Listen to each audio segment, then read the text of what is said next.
kids natin kung paano sila kakain ng vegetables. So right now, nasa dagat po kami. Tapos nagbabaon kami ng longganisa, then may pipino din. So hindi naman tuturuan. Kumbaga, i-encourage nyo sila. So kung paano mo sila mahahatak na kumain ng vegetables. So like, pipino.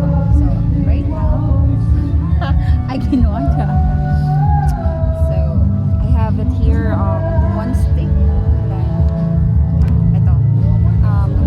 And then pipino. So first, kakat ka lang ng longganisa.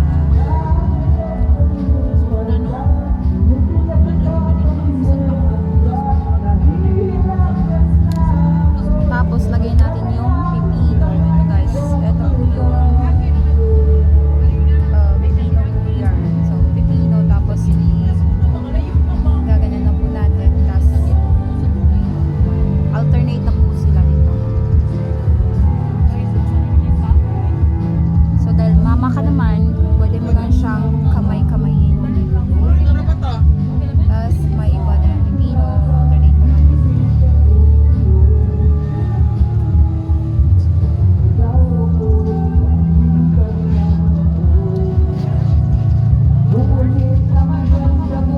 So repeat lang po. Kung may iba naman kayong foods, pwede nyo rin ilagay.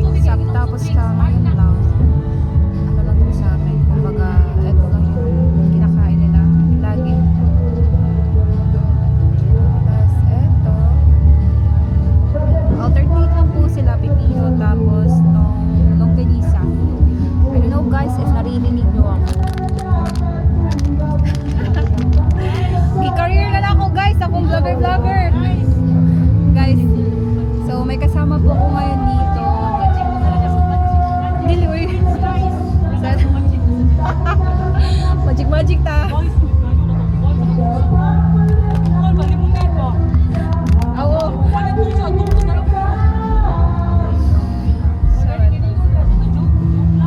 Joke lang.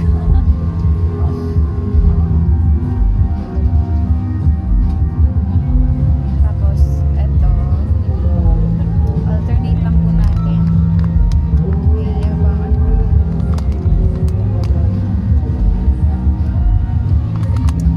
Mga inang hacker lang to for mommy's hacker dyan. Ito yung binubudol din namin sa kids. Ito na po siya. So ito na siya. Makikita din kasi sa kids na parang napaka-appetizing kainin. Tapos yan, baka ma-encourage na lagi. So ito try natin. So may kasama din kami dito, yung pamangkin ko. So tingnan natin kung kakain din sila. Tingnan natin if mag-work ba to. Okay, let's go guys. So I have it here. Sa kanya to. Tingnan natin. Count kanina oh.